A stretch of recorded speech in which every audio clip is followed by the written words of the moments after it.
Livro de Atos, capítulo 5, de versos 17 até o 42, mas nós vamos ler a princípio apenas até o verso 33. E no decorrer da mensagem expomos os demais textos. Amém, irmãos? Levantando-se, porém, o sumo sacerdote e todos os que estavam com ele, isto é, o partido dos saduceus, ficaram com muita inveja. Prenderam os apóstolos e os recolheram à prisão pública. Mas de noite um anjo do Senhor abriu as portas da prisão e, levando-os para fora, lhes disse: vão ao templo e digam ao povo todas as palavras desta vida. Tendo ouvido isto, logo ao amanhecer entraram no templo e ensinavam. Quando chegaram o sumo sacerdote e os que estavam com ele, convocaram o sinédrio e todo o conselho dos anciãos do povo de Israel e mandaram buscar os apóstolos na prisão. Mas quando os guardas chegaram lá, não os encontraram no cárcere. E voltando relataram dizendo: encontramos a prisão fechada com toda a segurança e as sentinelas nos seus postos junto às portas, mas abrindo as portas, não encontramos ninguém dentro. Quando o capitão do templo e os principais sacerdotes ouviram estas informações, ficaram perplexos a respeito deles e do que viria a ser isto. Nesse momento, alguém chegou e lhes comunicou: vejam, os homens que os senhores prenderam estão no templo, ensinando o povo. Então o capitão e os guardas foram e trouxeram sem violência, porque temiam ser apedrejados pelo povo. Trouxeram os apóstolos, apresentando-os ao sinédrio, e o sumo sacerdote os interrogou, dizendo: não é verdade que ordenamos expressamente que vocês não ensinassem nesse nome? No entanto, vocês encheram Jerusalém com a doutrina de vocês e ainda querem lançar sobre nós o sangue desse homem. Então Pedro e os demais apóstolos afirmaram: é mais importante obedecer a Deus do que aos homens. O Deus de nossos pais ressuscitou Jesus, a quem vocês mataram, pendurando-o num madeiro. Deus, porém, com a sua mão direita, o exaltou a príncipe e salvador, a fim de conceder a Israel o arrependimento e a remissão de pecados. E nós somos testemunhas destes fatos, nós e o Espírito Santo, que Deus deu aos que lhe obedecem. Eles, porém, ouvindo isso, se enfureceram e queriam matá-los. Amém. Senhor Deus, mais uma vez, diante da Tua palavra que foi lida, Senhor, me recolho a minha insignificância. Não sou, ó Deus, capaz de dizer aquilo que só o Senhor pode dizer. Não sou capaz, ó Deus, de colocar no coração dos meus amados irmãos aquilo que é Tua, Senhor Deus, que é do Senhor o direito. Mas todavia, Senhor Deus, eu peço que através de mim, Tu fales ao coração destes meus amados irmãos, que todos os impedimentos, Pai, que todo o empecilho caia por terra, que sejamos exortados, sejamos ministrados, que sejamos, ó Deus, diante da Tua palavra, confrontados e amadurecidos. Clamamos, Pai, o Teu favor e a Tua bênção no nome santo de Jesus. Amém.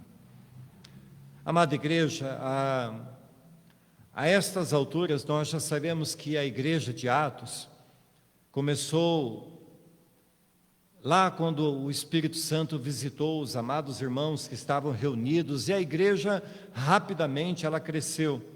Em pouco tempo a igreja, vai dizer aqui Atos, que já era composta por uma multidão de pessoas. Os apóstolos ousadamente anunciavam o Evangelho de Cristo, mostrando a todos que Jesus estava vivo e que pelo poder do Espírito Santo é que eles estavam operando tantos sinais, tantos prodígios. Então logo a igreja passa a ser perseguida e Pedro e João ameaçados pelos sacerdotes para que parassem de pregar no nome de Jesus, está lá no capítulo 4, verso 21, mas mesmo a despeito das ameaças, a igreja se reúne e fervorosa e unanimemente oram a Deus. Deus ouve a oração deles e a Bíblia vai dizer que o lugar onde eles estavam é estremecido pela presença de Deus. Os irmãos então eram fortemente movidos pelo poder do Espírito Santo, que a ponto deles serem tomados em seus corações de tanto amor, de tanta empatia, que eles vendiam as suas propriedades para poderem ajudar aqueles que tinham menos dentro da igreja. E nesse ínterim nós vimos na outra mensagem que um casal resolve então vender a sua propriedade e eles levam diante dos apóstolos aquilo que eles haviam combinado entre eles de entregarem. Mas eles, em conluio satânico entre eles, resolvem tentar enganar os apóstolos, mas a Bíblia vai dizer que eles mentem ao Espírito Santo, dizendo que haviam vendido por tanto, mas estavam sonegando a sua oferta. Eles poderiam ter ficado com tudo, eles poderiam ter dado apenas uma pequena parte, mas eles mentiram ao Espírito Santo, dizendo que estavam entregando o valor total da sua venda. Por causa da mentira, então, Ananias é fulminado por Deus e dentro de algumas horas a sua mulher vai em conluio com seu marido, mente também, concordando com a mentira dele, e ela também é exterminada por Deus. Diante de Pedro, então, os planos desse casal é descoberto e eles acabam mortos. As pessoas, então, começam a perceber e a ter grande temor e tremor diante de Deus, daquele Deus que estava sendo anunciado pelos apóstolos. E a Bíblia vai dizer que doravante haviam muitos sinais, muitos prodígios que aconteciam com a pregação do Evangelho, a ponto das pessoas trazerem os seus enfermos, trazerem aqueles que estavam possessos de demônios para serem colocados diante dos apóstolos, para que pelo menos a sombra de Pedro passando por eles, eles fossem curados. Mas, irmãos, tudo isso não passa despercebido. Nós veremos nessa noite que tudo isso causou profunda contrariedade diante das autoridades religiosas. Esses homens religiosos, ao invés de se dobrarem diante de tantos sinais que eram feitos, os seus corações permaneciam endurecidos, empedernidos, seus ouvidos estavam tapados, e logo esses homens, tomados de fúria, tomados de inveja, se levantam contra a igreja, se levantam contra os apóstolos e os fazem ser presos. Mas até mesmo, irmãos, a perseguição, a prisão, até mesmo a dor que era infligida pelo chicote, não podiam parar, não podiam tirar a vontade desses homens de pregar e anunciar o Evangelho de Cristo. E tamanha era a convicção dos apóstolos, que até mesmo debaixo da dor do chicote, eles saíam daquele lugar regozijando por se considerarem, por terem se achado dignos de apanharem, de serem açoitados pelo nome de Jesus Cristo. Diante dessa introdução, amados irmãos, eu quero então expor o texto ao qual nós estivemos aqui lendo. Primeira coisa, irmãos, é que nós estamos diante de um grande livramento. Quando Pedro e João curaram aquele coxo de nascença, logo aquilo tudo provocou a ira dos religiosos. E agora novamente Lucas nos diz que muitos sinais e prodígios eram feitos, doentes eram curados, espíritos imundos eram expulsos, e estas coisas, como já disse, chamam a atenção dos religiosos que vão contra eles para então os prenderem. Mas, irmãos, quando nós lemos o texto todo, nós percebemos que não era simplesmente ira, mas era também inveja. Eles não podiam fazer e nem ter o que aqueles homens simples, sem cultura nenhuma, estavam fazendo no nome de Jesus. Versos 17 e 18 que lemos, diz assim: levantando-se, porém, o sumo sacerdote, todos os que estavam com ele, isto é, o partido dos saduceus, ficaram com muita inveja, prenderam os apóstolos e os recolheram à prisão pública. Lembrem-se, meus irmãos, que até mesmo quando Jesus ele é preso pelos religiosos e entregue às mãos das autoridades romanas, até mesmo Pilatos, lá em Marcos 15, verso 10, Pilatos vai olhar para todo aquele cenário e vai perceber que aqueles homens tinham inveja de Jesus, tinham inveja da sua autoridade. E aqui, mais uma vez, o que move o coração desses religiosos é a inveja. Os sacerdotes e os saduceus, por causa da inveja, que viam eles pregando o evangelho, e eles não suportavam que esses homens tivessem autoridade, tivessem sabedoria, pregando lá no templo, eles olhavam para eles e diziam: não preguem no templo,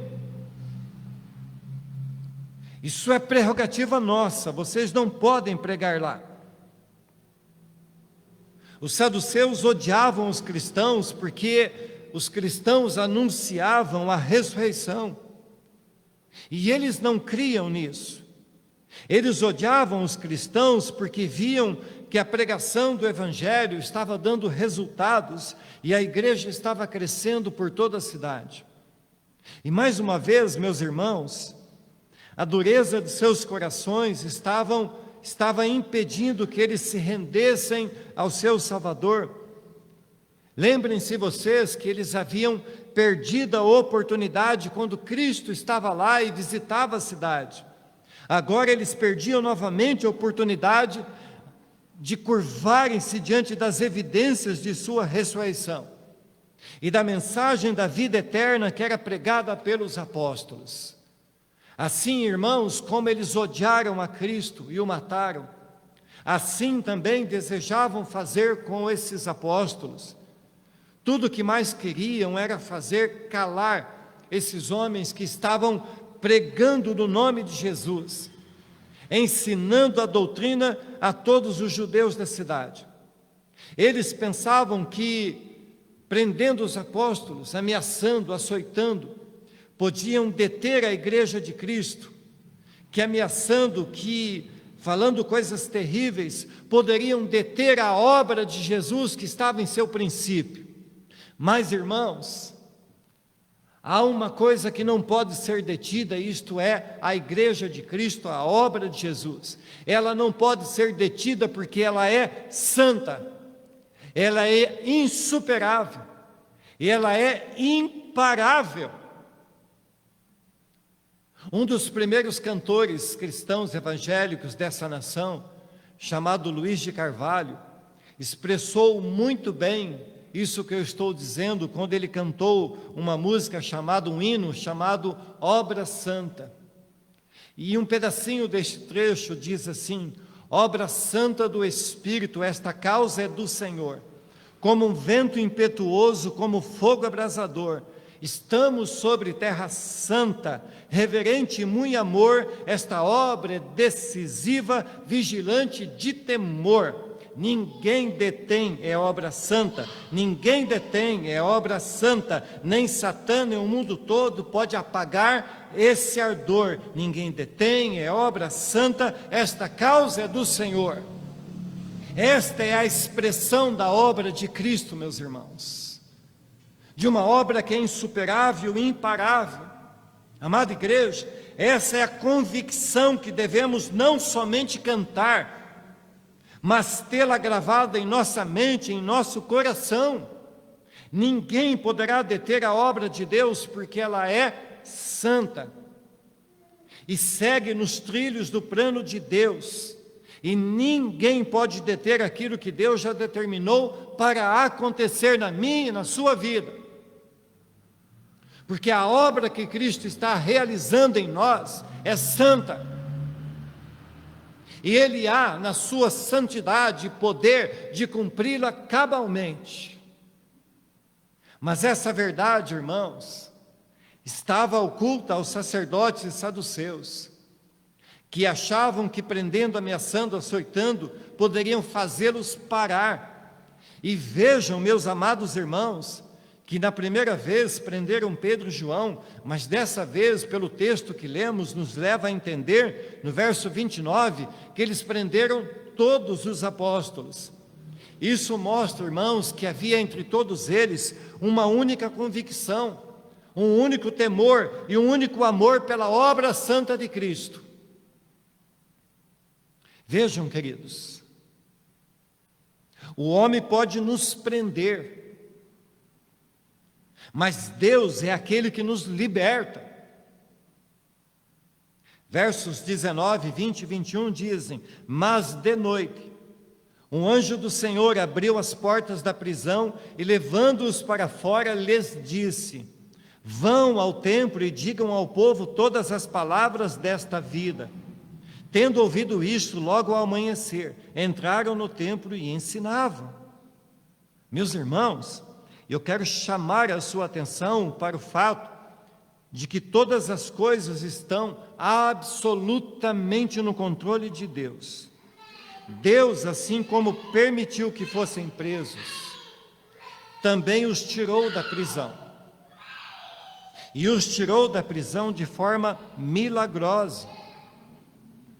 Lucas nos informa que um anjo de Deus veio, abriu as portas e ainda deu a eles a instrução do que deviam fazer. E vejam, irmãos, Deus não livrou esses homens para que eles fugissem da cidade, mas para que fossem novamente ao templo e pregassem o Evangelho. Deixa eu te falar algo aqui, meu irmão, minha irmã. Deus não nos tirou das garras do inferno, não nos libertou dos grilhões do pecado, para que ficássemos livres para curtir a vida. Deus nos libertou para que pudéssemos ser seus agentes nessa terra e pregar as boas novas de Cristo a este mundo, ainda que, por conta disso, sejamos perseguidos. Novamente, irmãos, diante da ordem dada pelo anjo, os apóstolos iriam, melhor dizendo, ao templo novamente, e lá mais uma vez eles seriam presos, porque havia um propósito de Deus nisso. Deus estava mostrando a estes sacerdotes e saduceus, bem como todo o sinédrio, com seus corações empedernidos, que algo sobrenatural estava acontecendo. Se lermos o verso 24, veremos que as autoridades religiosas ficaram perplexas ao saberem dessas coisas. Lucas faz questão de registrar, irmãos, que essa intervenção do mensageiro de Deus, o anjo de Deus, a palavra anjo, significa mensageiro. E eles ficam cabisbaixos, eles ficam atônitos, eles ficam perplexos, ao saber que, quando vão buscar os seus prisioneiros, eles não estavam mais lá. Os guardas estavam a postos, as celas estavam trancadas, mas não haviam mais prisioneiros lá dentro. E Lucas faz questão de dizer que um anjo abriu as portas para contradizer os saduceus que não criam em anjos. E me parece, irmãos, que isso tudo, quando nós olhamos o todo do texto, todas essas evidências, todos esses sinais, todos esses milagres, eram o encher do cálice da condenação desses homens.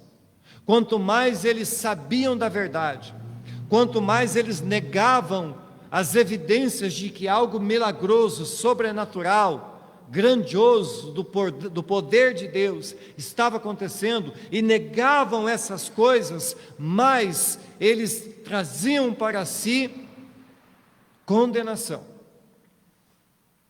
Qual foi, irmãos, a ordem de Deus através do anjo? A ordem de Deus foi a mesma que Jesus já havia dado a toda a sua igreja: vai pregar o Evangelho.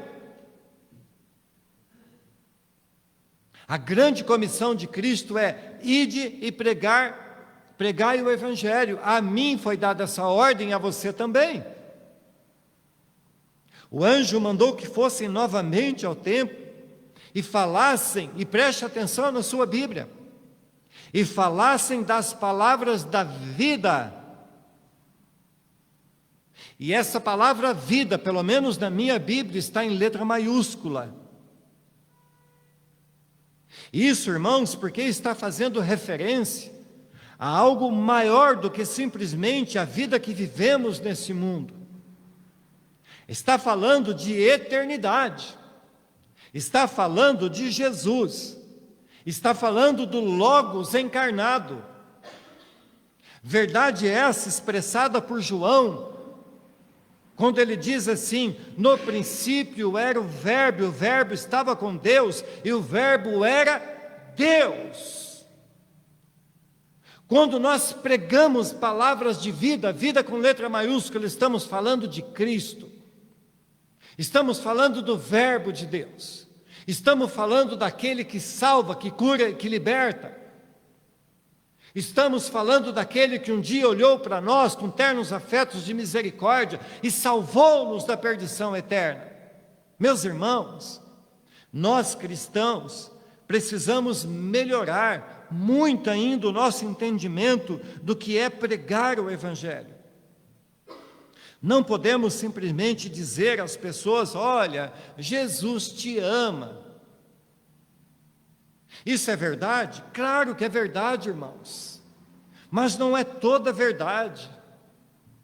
Precisamos falar também do juízo de Deus e das consequências do pecado. As pessoas precisam conhecer a verdade, a verdadeira vida que é Cristo. De nada adianta dizer ao pecador: olha, Jesus te ama, mas não levá-lo ao entendimento de que o amor de Deus não tirará o juízo da condenação se ele não se arrepender.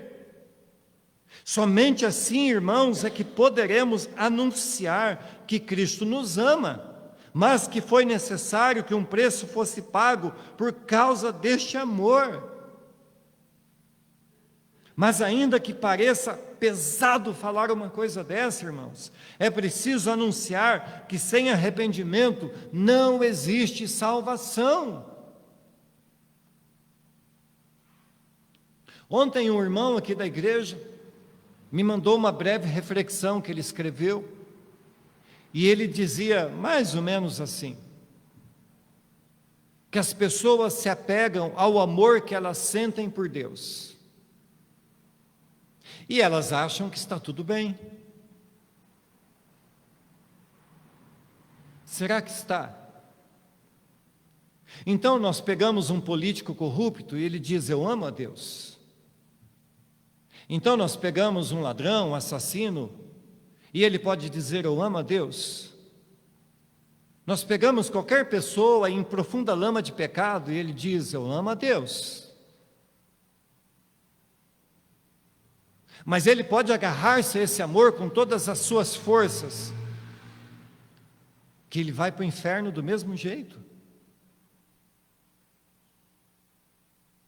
Porque amar a Deus e não mudar de vida, amar a Deus e não se arrepender, ainda que Deus ame todos eles, e ame a ponto de morrer na cruz, sem arrependimento não há salvação. Queridos, quando Jesus endurece a sua mensagem, muitos seguidores o deixam, e ele pergunta aos que ficaram se eles também não iriam embora. Senhor, a quem iremos? Responde eles. O Senhor tem as palavras de vida eterna. É disto que o anjo está falando, irmãos. Era para que eles, voltando ao templo, pregassem a Cristo em toda a sua plenitude e verdade. E vejam, meus irmãos, se podemos tomar como exemplo a ida dos apóstolos ao templo, claramente temos aqui uma importante lição para nós. Logo que o dia amanhece, os apóstolos já estavam no templo, aguardando as pessoas para lhes pregar novamente as palavras de vida eterna. E isso claramente nos mostra a urgência em obedecer a Deus. Pregar o Evangelho, irmãos, não é algo que possa ficar em stand-by. Procrastinar a pregação do Evangelho de Cristo é algo ruim para todos. Enquanto dormimos, o inimigo semeia a semente do joio. Enquanto toscanejamos espiritualmente, Satanás está ativo e trabalhando e saqueando as pessoas. Então eles vão ao templo e começam a pregar o Evangelho, a despeito das ameaças. E aí então eles são novamente presos.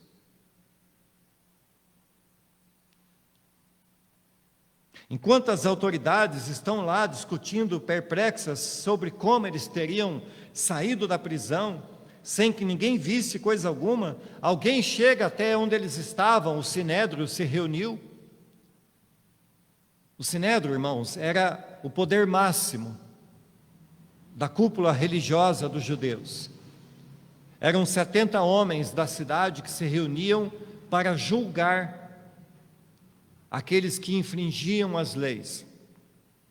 Então eles estão lá perplexos, como esses homens saíram da prisão? E alguém chega e lhes diz: vejam, os homens que os senhores prenderam estão no templo ensinando o povo. Então o verso 26 vai dizer que o capitão e os guardas foram e trouxeram sem violência, porque eles temiam ser apedrejados pelo povo. E observem, irmãos, que quanto mais eles pregavam, mais seguidores haviam. Como já foi dito, a igreja ganhava a simpatia de todo o povo. O povo de Deus, irmãos, sempre foi conhecido pela sua ousadia, pela sua coragem. Quanto mais os imperadores romanos naquela época, ou depois em outras épocas, outros poderes, quanto mais perseguiam, quanto mais matavam, quanto mais ameaçavam os cristãos, mais forte eles ficavam. E assim tem sido, irmãos, ao redor do mundo. Como já dissemos, ninguém detém porque a obra é santa. Mas diz o texto, irmãos, que o capitão da guarda vai novamente ao templo e vai prendê-los. Todavia, desta vez, ele não age de forma truculenta. Ele age de forma o mais tranquila possível, porque ele temia ser apedrejado pelas pessoas que, ouvindo o Evangelho, se simpatizavam com a mensagem e estavam ali dispostos a defender os apóstolos. Então, verso 27 em diante vai dizer: trouxeram os apóstolos apresentando-os ao Sinédrio, e o sumo sacerdote os interrogou, dizendo: não é verdade que ordenamos expressamente que vocês não ensinassem nesse nome?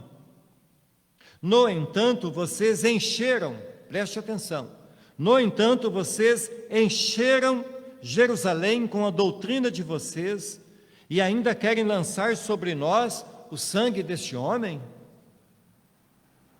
Vejam, meus irmãos, a pergunta do sacerdote, ela vai nos informar a quanto estava andando o evangelismo da igreja. Disse o sacerdote: vocês encheram a cidade com a doutrina de vocês. Isso é maravilhoso, irmão de Lermando. Mostra o que deve ser feito ainda hoje, por cada um de nós. Devemos pregar e pregar e pregar a tempo e fora de tempo, como disse aqui o Raul, a doutrina dos apóstolos. Não existe outra palavra de vida que não seja a palavra de Deus, Tiago.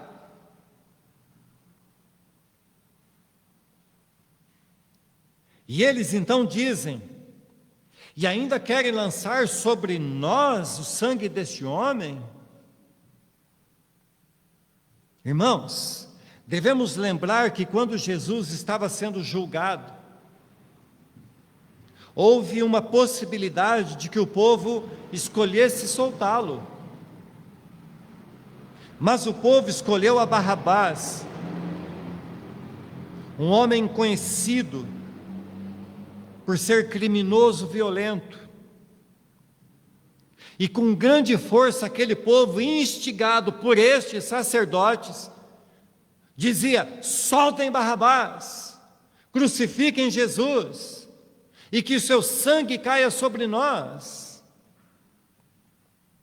Estes sacerdotes estavam sendo hipócritas. Eles haviam matado Jesus e não queriam ser acusados do seu crime. Eles estavam declarando sobre si mesmos a condenação.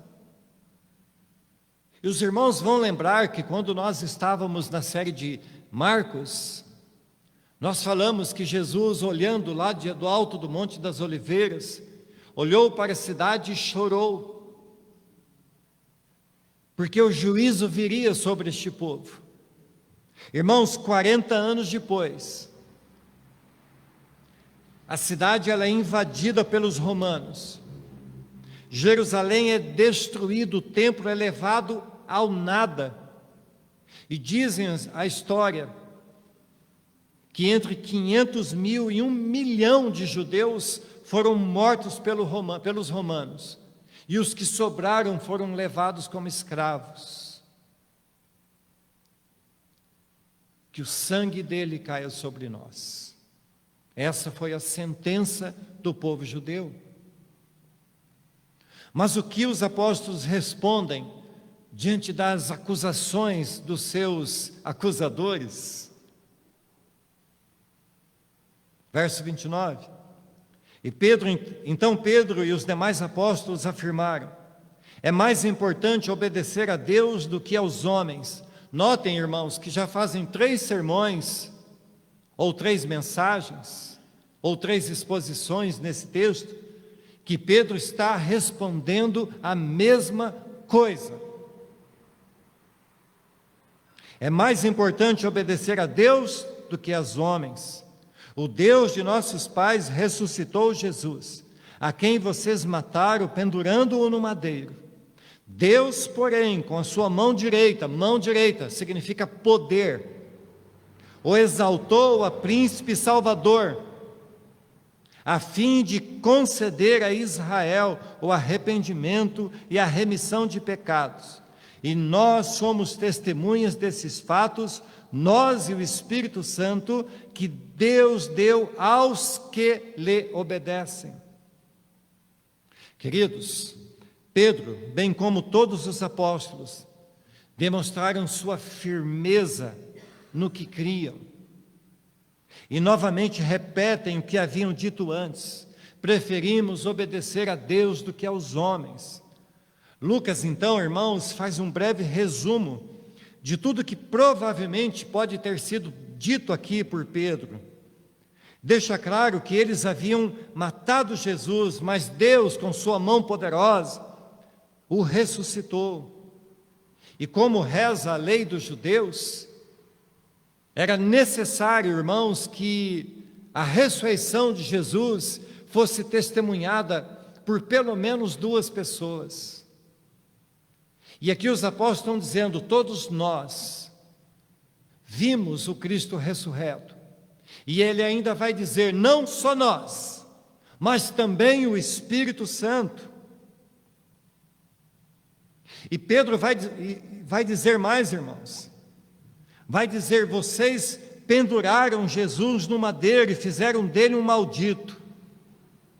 Mas Deus o ressuscitou, o exaltou como príncipe e salvador.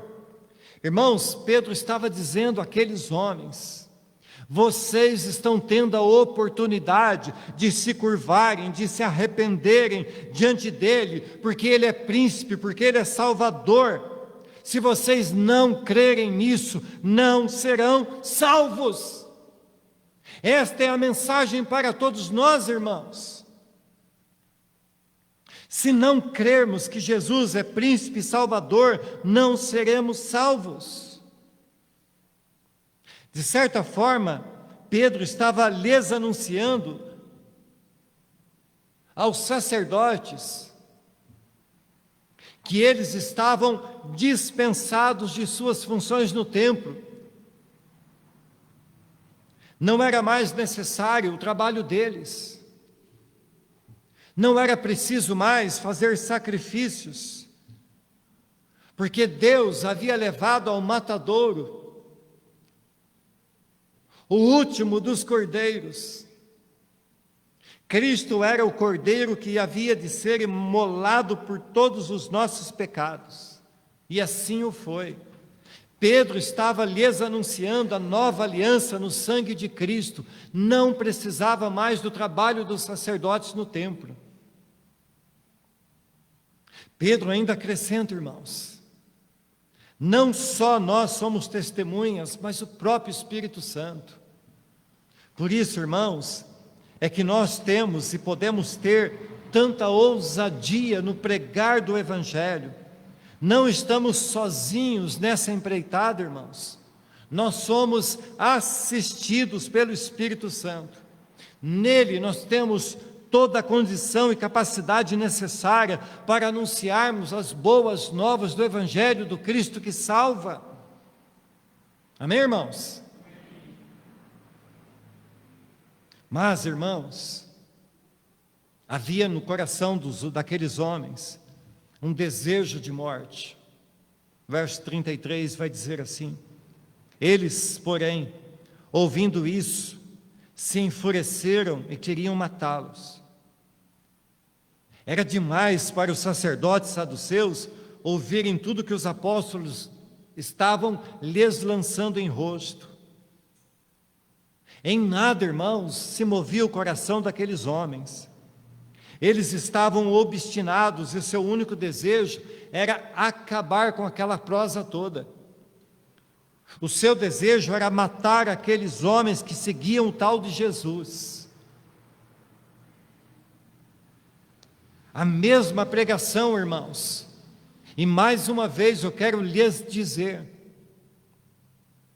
o quanto vocês devem considerar-se privilegiados. A mesma pregação dos apóstolos que estavam levando milhares e milhares à conversão e salvação, estava sendo pregada a estes homens, mas os seus corações não amoleciam. A mesma pregação que vocês estão ouvindo e já ouviram tantas vezes, e derrete os seus corações para crerem cada dia mais em Cristo, é a mesma pregação que outros tantos milhares ouvem e não se convertem a Deus. O mesmo sol que amolece a cera de alguns corações, endurece o outro coração, outros corações, irmãos. Porque nem todos hão de ser salvos. Mas se você está ouvindo essa palavra, o seu coração está derretido diante de Deus, comemore a salvação que há na sua vida. Aqueles homens não podiam suportar a afronta daqueles homens que eram sem cultura, que estavam ali afrontando o sinédrio. De fato, irmãos, se não fosse pela intervenção de Deus na vida daqueles homens, usando um outro homem chamado Gamaliel, talvez eles fossem mesmo mortos por aqueles homens. Os irmãos devem lembrar que Gamaliel era um homem erudito, aquele que educou o apóstolo Paulo. E nós podemos, irmãos, até considerar o fato de que, de alguma forma Gamaliel tivesse uma certa desconfiança de que aqueles apóstolos estavam falando de fato a verdade. Então, irmãos, do verso 34 até o 39, Gamaliel vai fazer um discurso diante do Sinédrio. Gamaliel era um fariseu, conhecedor, erudito, respeitado. Então ele pede para que os apóstolos fossem tirados do Sinédrio, e ele passa então a advogar a causa daqueles homens. E ele vai dizer assim, irmãos, o resumo desses versos. Olha, meus companheiros de Sinédrio, eu acho melhor nós tomarmos cuidado, porque pode ser que esses homens estejam falando a verdade. Pode ser que estes homens sejam mesmo da parte de Deus. E se eles forem da parte de Deus, e se Deus é o dono desse negócio, então a gente está encrencado. Então ele vai lembrar de dois nomes da história. Ele vai lembrar de um tal de Teudas e um tal de Judas, que apareceram no momento da história e arrebanharam uma grande multidão de seguidores.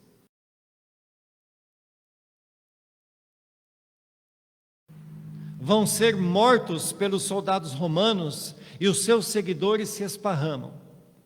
Então Gamaliel fala, olha, se esses homens fossem mais um do mesmo naipe aí de Teudas e Judas, logo logo os seus seguidores vão se esparramar, porque ele não cria que Jesus estava vivo.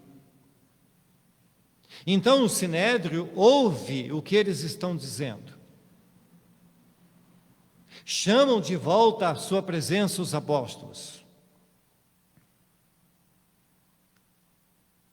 Irmãos, nós devemos lembrar que o povo judeu vivia à busca de algum libertador, alguém que pudesse os tirar para fora do poder de Roma.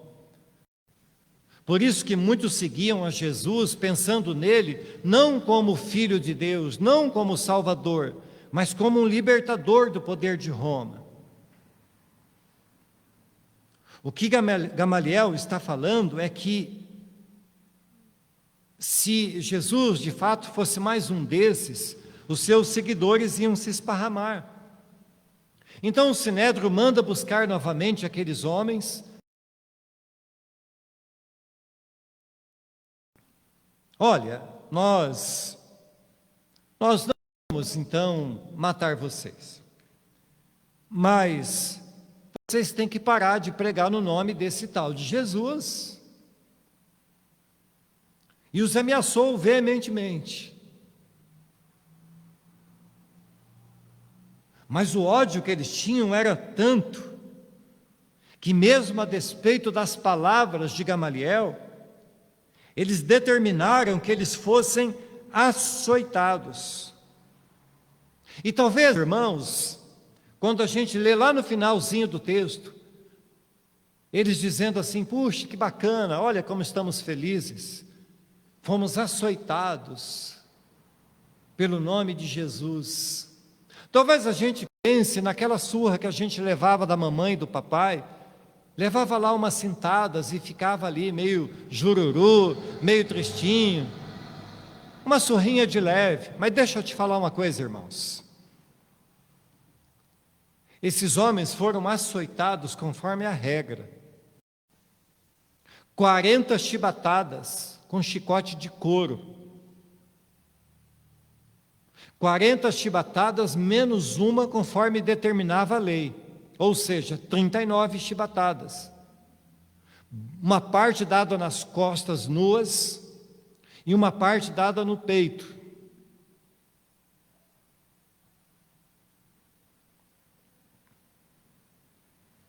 Esse castigo, irmãos, não era algo tranquilo.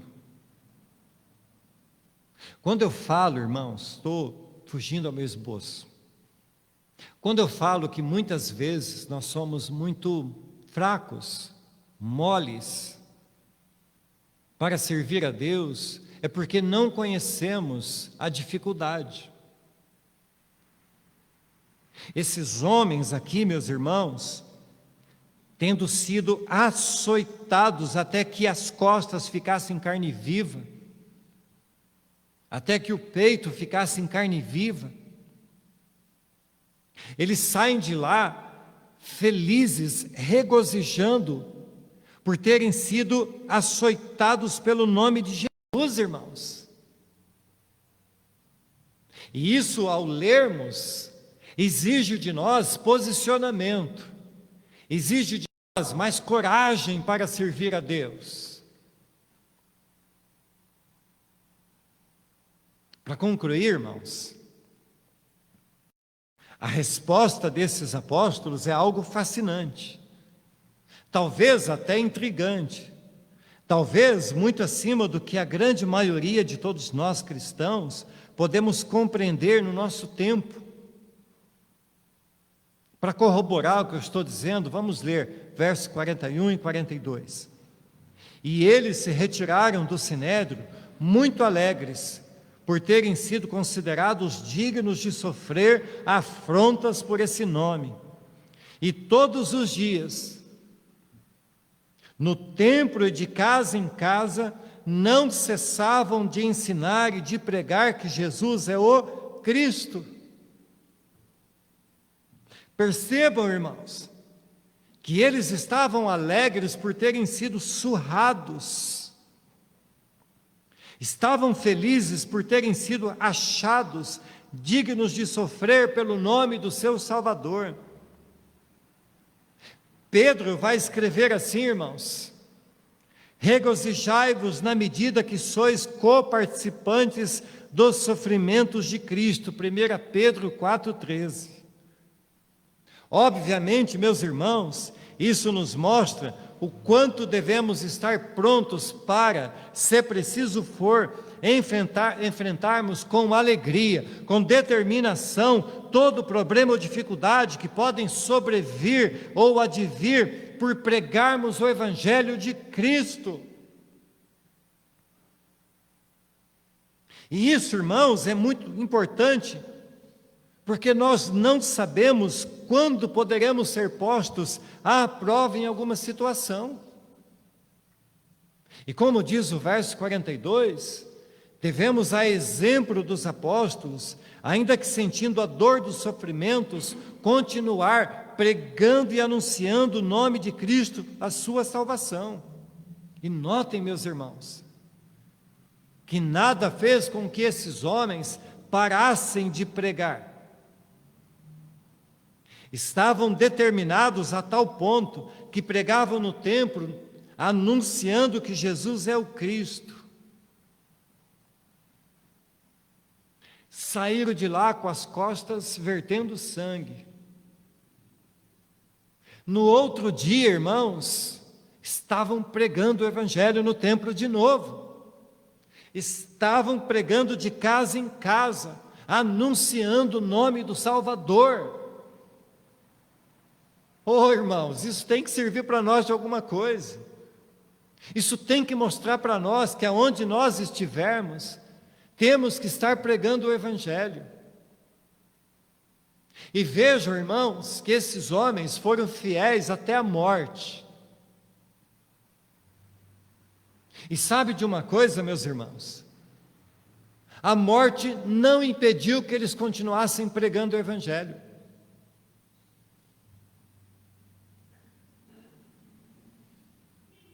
Porque estamos aqui nessa noite lendo um texto que esses homens escreveram. Estamos aqui nessa noite lendo as experiências que esses homens viveram. E a memória da sua coragem, da sua intrepidez, da sua ousadia, vem ressurgindo dia após dia na página da Bíblia. Dia após dia, sua mensagem continua sendo anunciada. Dia após dia, homens como nós, mulheres como nós, cristãos como nós, continuam pregando as mesmas palavras. Então a morte não pôde deter a pregação do Evangelho. porque as portas do inferno também não podem, porque as leis não podem. Ninguém pode deter a obra santa de Deus. Que Deus, irmãos, nos conceda a mesma coragem todos os dias para podermos enfrentar em qualquer situação e continuarmos na mesma fé, no mesmo amor e no desejo de servir a Deus. Que haja em nossos corações, amados irmãos, uma alegria que transborde. Que haja em nossos corações um entusiasmo, irmãos. Que a gente precise a cada manhã olhar para nós mesmos todos os dias e perceber o cuidado de Deus. Que a alegria do Senhor seja a nossa força. Que o amor de Deus que é derramado em nossos corações pelo Espírito Santo nos impulsione a amar e amar as outras pessoas e lhes conduzir à salvação, a pregar o Evangelho. Que toda e qualquer tristeza que possa querer se alojar em nós seja repreendida. Que nada nos detenha, irmãos, no caminhar que nos conduz à glória eterna. Amém, queridos?